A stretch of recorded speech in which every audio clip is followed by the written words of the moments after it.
We're very excited to have Christian Ward, who is the author of Unlocking the Surprising Growth Potential of Data Partnerships, on the book Data Leverage, which is on Amazon a #1 new release, and you did that with your brother. And since we actually did your bio, you also have a new position as the Chief Data Officer with Yext. So welcome, and thanks for taking the time to be with us. Thank you. Good morning.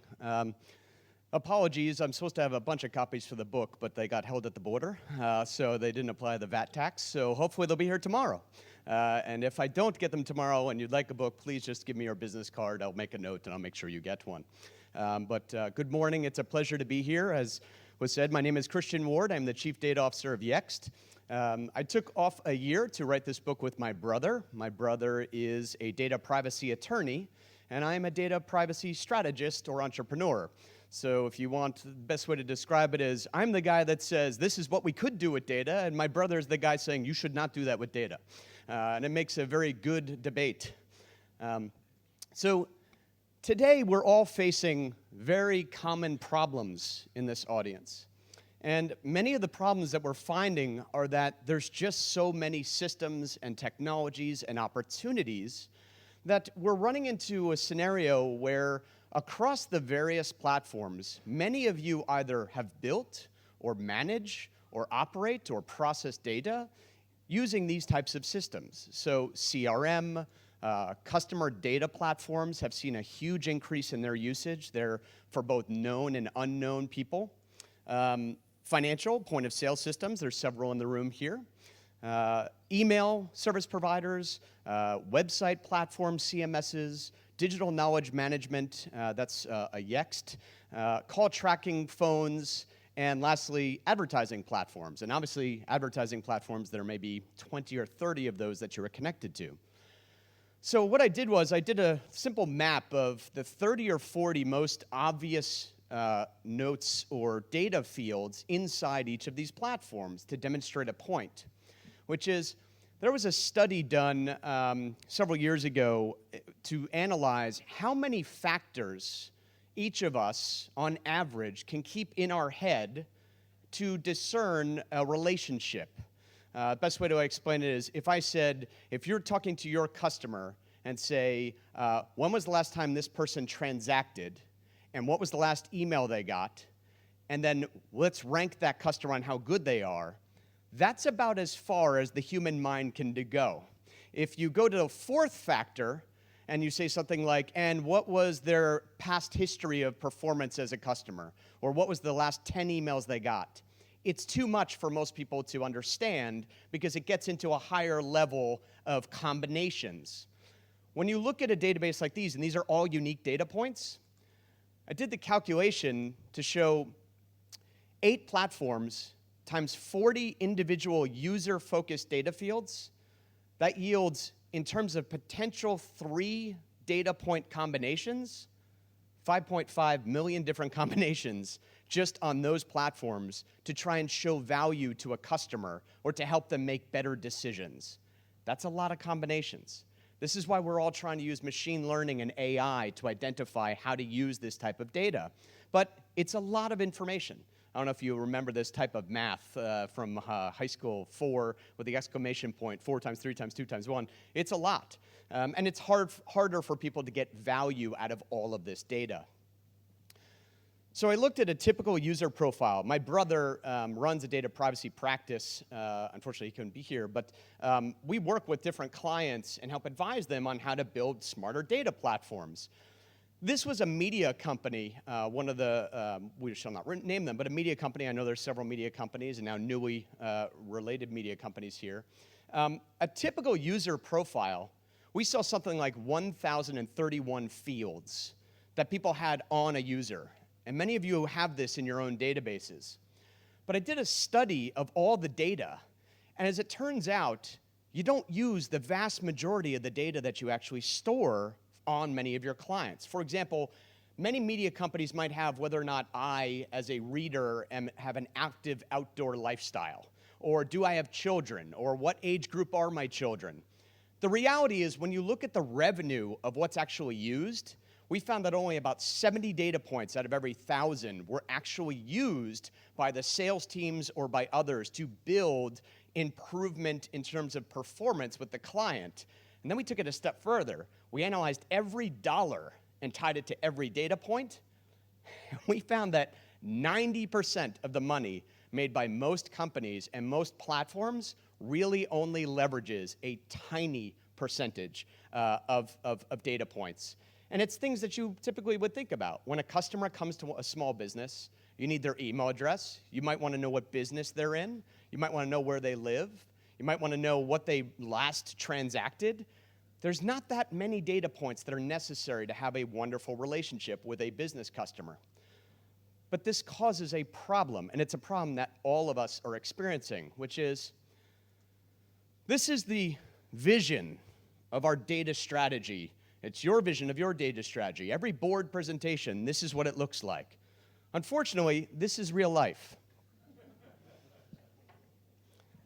This is a very famous Instagram account. Donald Trump hates this cat because it has more followers than he does. So my brother and I set out to, how do we frame this? How do we understand this problem? And how do we people do better with this problem? And so we built in the book something called the Data Smart Method. Data Smart Method is very simple. I imagine many of you use something very similar, but what we found is that many of the different departments that manage data for companies don't necessarily have a written process for how to engage and build smarter data partnerships or just leverage their data as much as they can. So the 4 phases: identify, value, structure, and protect.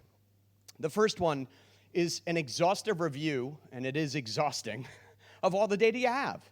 This is the only way to really prepare, but it's a great way to get started by looking at internal and external data sets that affect your customers.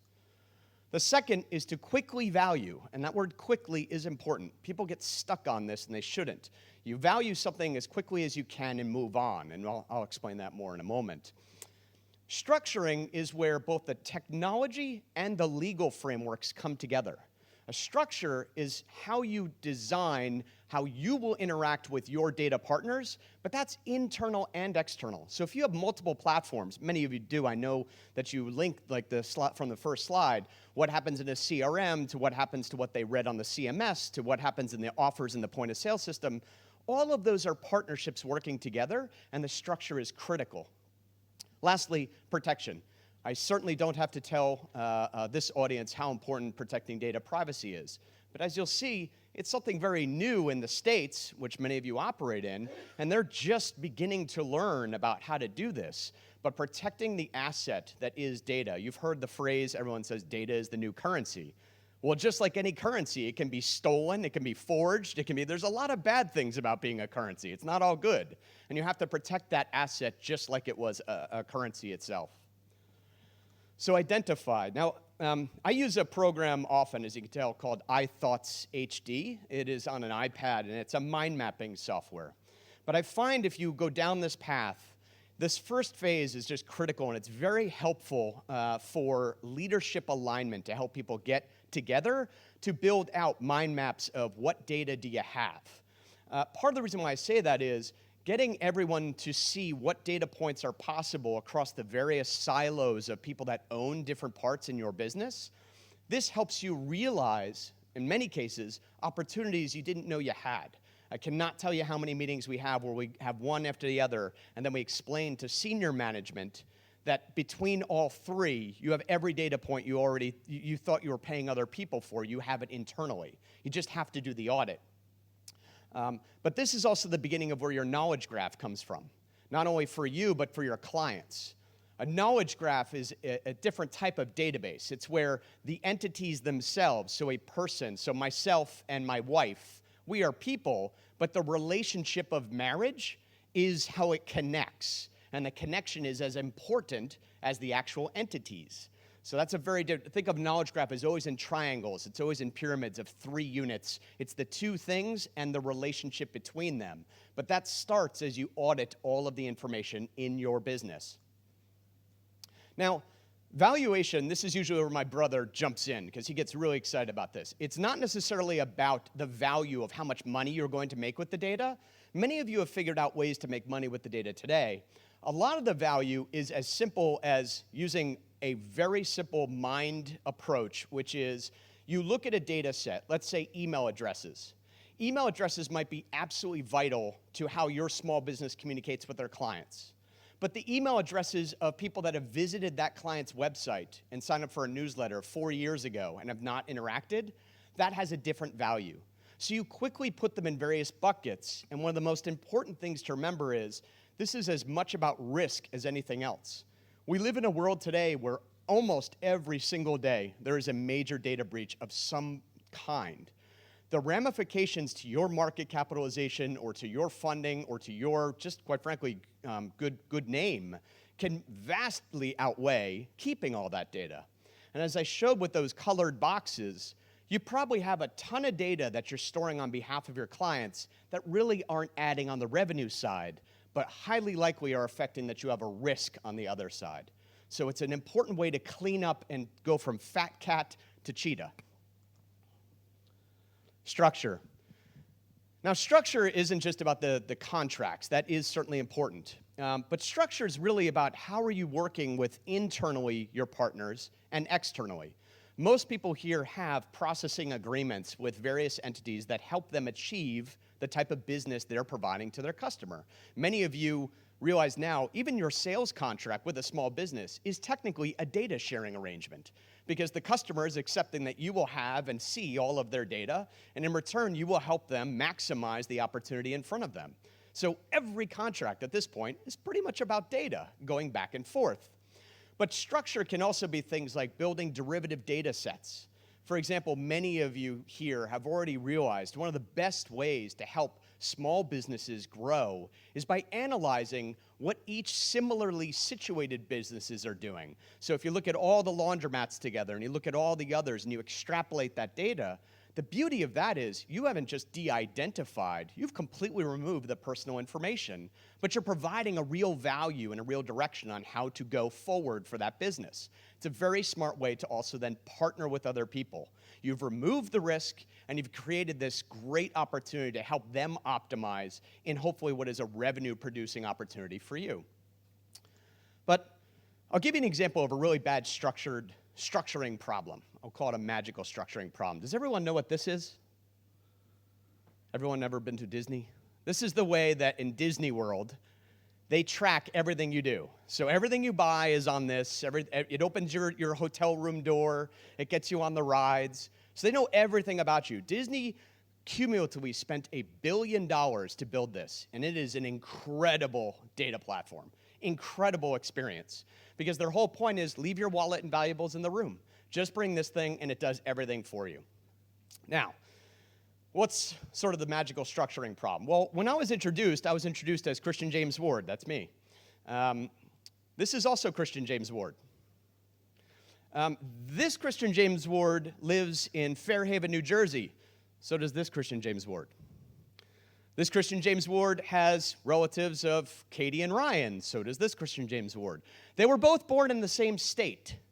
In the United States, by the way, if you're born in the same state and in the same region, it affects your Social Security number.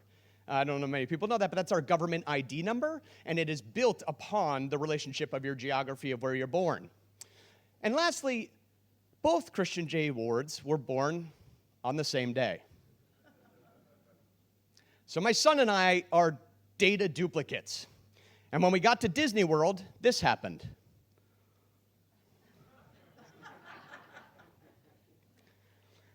So that is a child's band that was given all of the rights of the adult. So I go up to the bar at the pool, gonna get my wife a daiquiri, gonna get myself a gin and tonic, and it's not working. Boop, not working, not working. Like, what is going on? And, I can open the door of the hotel, like, part of it's working. And my son's right here. He's 4 at the time. And I'm like, oh, man, I know what happened. I pick up my son with his little band. Boop, perfect. Disney put rights to alcohol on a 4-year-old's child bracelet. That's amazing. That's one of those New York Times stories. right? And it was a structure problem. It was just that they designed the database architectures where the rights to access were stored in the wrong place. So when they changed it, this automatically should not have been possible, but it was. And I will tell you by the end of the trip, because I went to the front desk and they're like, "Sir, we don't know what to do about this. We use your birth date, but not your year. There's no way to change this." So by the end of the week, my son was very popular at the bar. He would walk up and just, everyone knew him by that point. It was actually kind of adorable, but it really was not appropriate. But anyway, very, very interesting structure problem. The reason why I bring it up, though, it is really important to remember these things. As you're storing different data elements, be smart about where you're putting them and what has access to them. And you sometimes need to recreate the protect phase with each new structure. So as you look at the 4 stages, it's not sort of one and done. You've got to go back and review through a lens of protection. So United States privacy laws, I will not spend a lot of time on this, except to say it is a dumpster fire of regulations right now. It is a complete mess. We have many different states all trying to build their own data privacy law. I like to say it's adorable because they're all little GDPR attempts to be like the European Union. They haven't figured it out yet.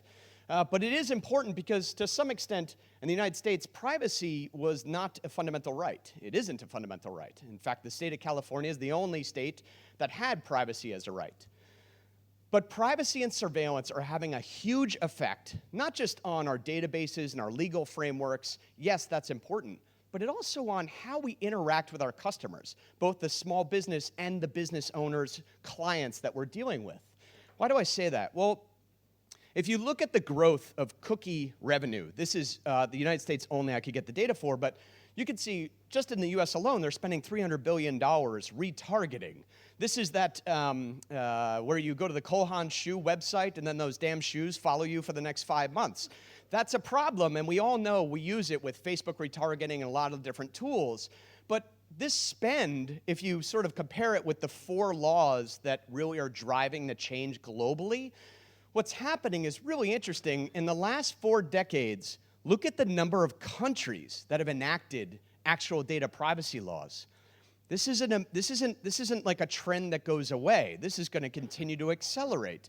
And to a large degree, as much as I am in data, I do think this is a good thing. Long term, AI and machine learning and access to data on all of us is a very powerful platform. And it's something that we do need to think about ethics-wise. Actually, the reason my brother could not be here today is he is matriculating into Oxford. He's getting his doctorate in AI and privacy because it's a philosophical question. What do we let machines do, and how do we interact with them? For a group like this, where you're dealing with your clients and you're starting to use these data points to create better and more informed platforms, we have to watch how this interacts. For example, a typical customer journey, people go to Google, and around the early 2000s, when Google really started gathering market share, Google started to become our homepage to some extent. Many people go there and they use it really as a homepage. If you look at all of your customers' sites, I would bet the vast majority, their homepage has much less traffic than a lot of the other pages, right? Because people don't type in the top level domain, they go to the answer that Google provided. So what typically happens is I type something in, I land on one of your customers' web pages that maybe you power or you partner with someone to power, and what happens if I get the answer or don't get the answer? I bounce back. Now, a recent study said that people have an 8-second attention span online. That's wrong. I watch 15 hours of Breaking Bad straight. Like, we have attention spans. What 8 seconds means is they'll give you 8 seconds to tell them what they want to hear, or they're gone. They're going to cut through the data very, very fast. So what do we do, and what have we done since the early 2000s? Well, the first cookie patent was awarded for commercial use in 1999. So the cookie grew up with Google in terms of how it was used as a technology. So what do we all do? Well, when they land, we send and pixel them with 75, on average, 75 different digital platforms track on every small business website where they're going. Now, that may not be direct. Let's say they use 5 different cookies. Those cookies are all connected to MediaMath and all these other platforms. So it's amazing how many other people you've already shared data with through your marketing program almost instantaneously. The problem with that is that creates the fat cat, because then we start tracking absolutely everything for that person. Now again, I understand this is tough. We have these tools today and they do add value. But as privacy laws and people start to understand what's going on, you're going to see more of this turning away. Why? Well, there's two sides to this coin. There's the legal side, which is putting a lot of pressure on marketers, but there's also the technological side. I'm sure everyone saw about 2 months ago, Mozilla, who powers Firefox, turned all cookies off by default. That's 26.1% of the browsing market. No more cookies. Like, that's amazing. So you're getting pressure from both sides. At Yext, in general, I think at most companies, an alternative route is something like this. What if I actually had a great search experience where someone could type in what they were looking for? Now, this is pretty interesting. Child-friendly hotels or deals in Orlando. That one sentence contains the vast majority of the data, as well as intent, that I would have had tracked this user, me in this case, for months, trying to see what I read, where I go, what I looked at, link that to Facebook, try and see it in my profile. All of that data is available in 6 words if you could actually capture it from the user. The trouble is Google tends to capture this and we don't, which is a huge part of where Yext is going. For Yext, a lot of our effort is to build knowledge graphs that can answer questions like these and help people identify intent along with data that is freely shared by the user because the user wants to engage with you. But that is not where we are today. So once you've completed this, what do? And I just want to sort of introduce you to this concept of lean data. So as I said, the fat cat versus the cheetah. This is my watch, was my watch in 2006. This is my watch today. This is a Garmin Phoenix. Give you a good example of how to change your mindset at your company is you find something like this and you take a look at sort of what they do. This one, back in 2006, sort of had start and stop. Everybody remember this watch? It has the one big button. And then this watch literally tracks everything. And when I say everything, I really mean that. So in 2006, I knew the time I started to exercise, and I knew the time that I stopped. Here I have time, location, heart rate, pace, geolocation, SWALF. Has everyone heard of a SWALF? Yeah, I didn't either. It's your swimming golf score. It's like you want a low stroke per lap. Anyway, it's a thing. So this tracks all of this, your oxygen. So I went on a run near where I live in New Jersey, and it generates this amazingly beautiful diagrams and information, countless amounts of information. Now, I'm a geek, so I looked at this and I'm like, I wonder how much data they are storing on me to produce this for one run. So I took all the data, I exported it, I put it in single-spaced lines, 10-point font, no cheating on high school, making the pages longer, 10-point font, Times New Roman. One run. 396 pages of data. That's incredible. It's also really depressing because one run is twice the size of the book I wrote. This is wrong. We're doing this wrong. You know we're doing this wrong. We are storing way too much information. I get it. Knowledge is, or data storage is cheap at this point. But the problem here is more data does not mean better decisions. I want you to start thinking about that as you look at what you're building. Because many of us store information and it just keeps compounding and we don't delete anything. Now, yes, there are laws and data minimization is part of GDPR and we should be considering that. But there's a lot of data that you're gathering that you're not using and it turns you and your organization into this very heavy platform that cannot be nimble to partner and do new things. You would be better off just getting to 100% accuracy of the 10 data fields that give you 90% of your revenue than you would ever be getting that 1,032nd data point. That's the truth. That's the reality of how you change from here. So why do I bring all these things up? Well, they're all intersecting. We have privacy and surveillance. We have artificial intelligence, and we have something called data and content overload. That's that we just don't have a lot of time. People just want the answer. Look at the newest Google UI for Google search. There's the box that says people also ask. They just want to answer the question. They just want that from you and from the customer. But when you open what people also ask, that box keeps extending. So it adds more questions. So page 1 of Google is now infinitely long before the organic. So it's all about answering the questions. Now, I was here a couple years ago, and I truly enjoyed the experience, but something that people said they enjoyed was I shared some of the books that I think really answer this, if you're interested in reading them. Unscaled is absolutely brilliant about artificial intelligence. Shoshana Zuboff is the world authority on surveillance capitalism. She really created the term. This book is a meal, though. You'll need 5 weeks to read it. It is huge, but it is excellent and explains everything about how we got here with the cookie and with tracking. Really very interesting. Data and content overload. This got the Nobel Prize in economics. This is a little bit terrifying. This is sort of that idea of if we have enough information, we can nudge you to make better decisions as a government or as others. But it's getting a lot of attention because as the world population gets bigger, we want people to make better choices. So nudge won the Nobel Prize, but a little scary. And then, I don't know if anyone's read this book yet, Homo Deus.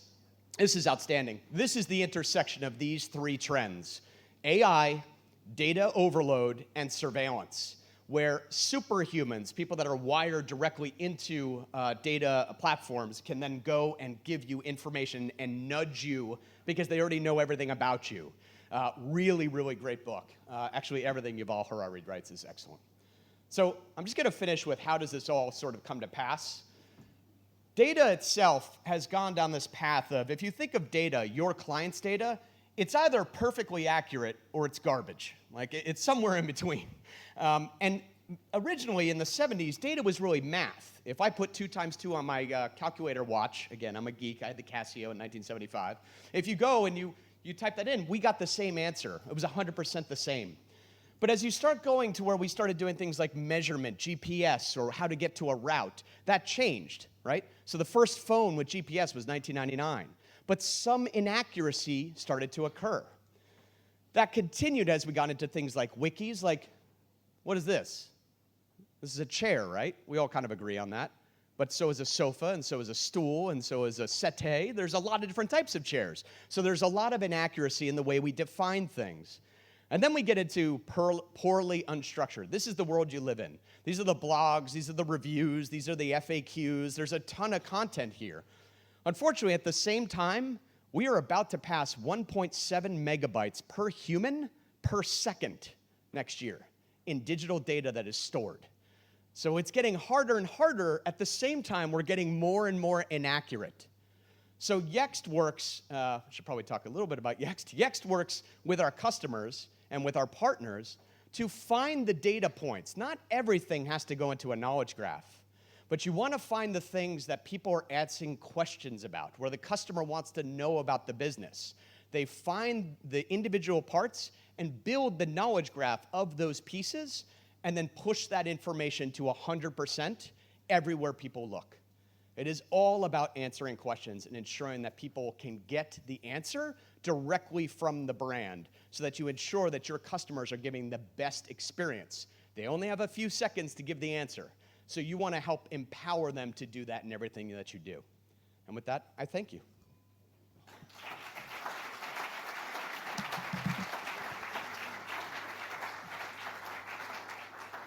Is this not working? Oh, it is. I'd like to open up to questions for Christian. I'm going to start with one, which later, I think tomorrow we have on privacy, a whole session on privacy. And I've been watching the U.S. market with this and the different states and the different laws, which you put up that chart. 2 questions for you. One, do you think it's ever going to come under one federal law? And the second question is, how do you see that really affecting the monetization of some of the advertising? So I know many of you have practices that extend to the United States. So first off, I'm not an attorney. I'm related to one. My brother would basically state that, yes, we do think at some point there will be a federal preemptive law The problem is, in the United States, nothing happens near elections. So it's definitely not happening next year. It's definitely probably not going to happen the year following, because it'll take at least a year to do it.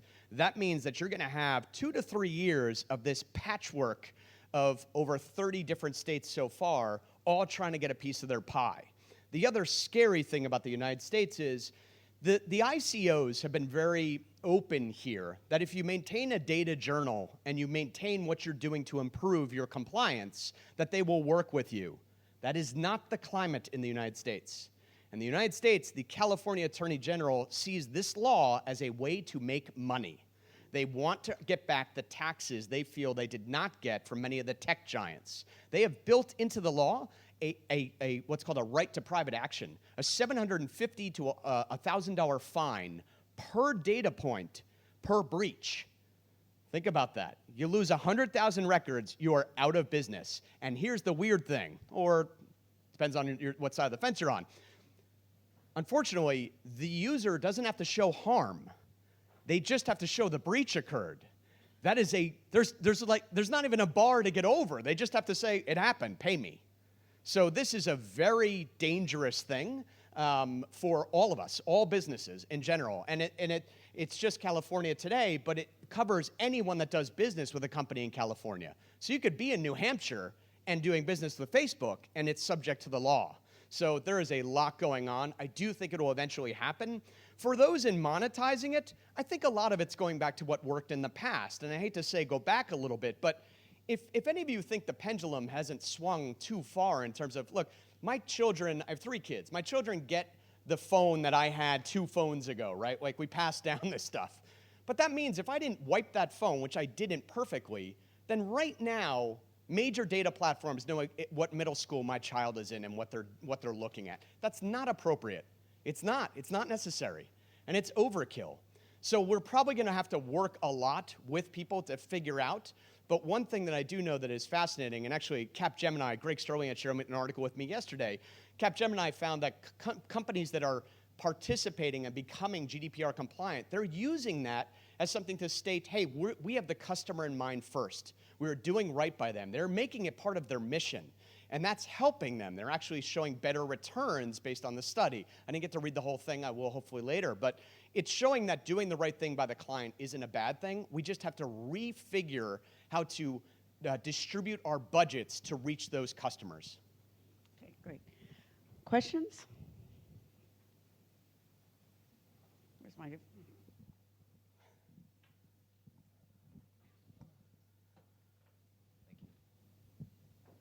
Yeah, first of all, I'm glad that you have the same challenges in the United States like we in the European Union about different countries. One question about the project style you're working on. You told us there's a lot of energy going in identifying value and structure of data.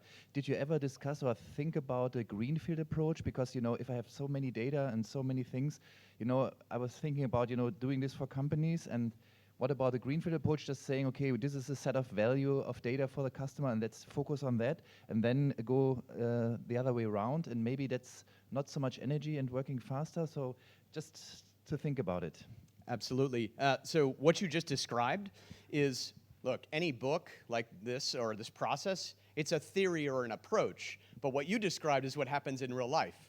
So you start with one group or 2 groups, and rarely do you get to identifying a really good value opportunity. Oftentimes, it's internal. It's not even an external value. It's that the internal groups see, oh, you have that? I didn't know you had that. Could we work together with that? So very quickly, you end up with these very quick projects to show the benefit of it. I'll give you a good example. One of the companies that we worked with, they had not a great fill rate on the business. It was a B2B company on the business title. But another section had some sort of relationship with LinkedIn where they could see titles better. They mapped them. It drastically improved the efficacy of these campaigns because they had old job titles. The person was now the CEO, but when they joined, they were a janitor. So at this point, it's a totally different messaging. So yes, that happens all the time where you can do quick win sort of strategies. The only part you can't really sort of do quickly is you have to think about that protection phase to make sure that whatever you're going to do with it, you're still protecting it. Okay. Yes, so we call it crosswalking from one database to another, so finding the unique keys, the Rosetta Stone, so you can match. I will tell you, despite AI and machine learning, Python scripts are very good at trying this. You still need to hire 30 people, if the data is big enough, to spot check, to get it up to an efficacy rate where you have the confidence to move forward. Because what people they forget, which is, all of your data has errors in it anyway. It's not the end of the world if you match it and there are errors in the matching. You can breathe about it, there were errors in the old stuff. So it's just finding a confidence level that you're comfortable with. So thank you. Christian, you're going to be with us this evening and tomorrow? I will. Okay. So Thank you we so have much. time. Thank you so much.